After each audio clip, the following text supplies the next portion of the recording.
এই মজার ঢেঁড়স ভাজি যাকে খাওয়াবেন সেই আপনার প্রশংসা করবে। জাস্ট একটা ইনগ্রেডিয়েন্টস আমরা এটাতে অ্যাড করব।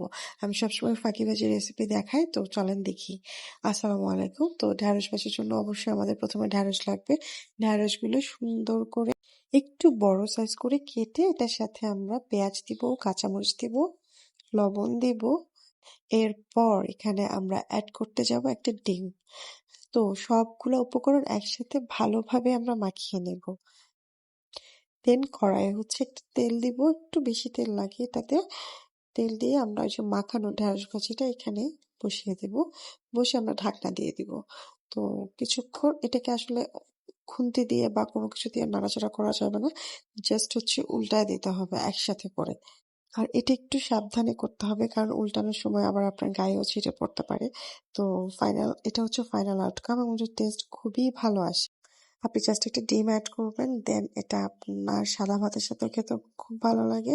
আর ট্রাস্ট মি, অনেক মজা এটা।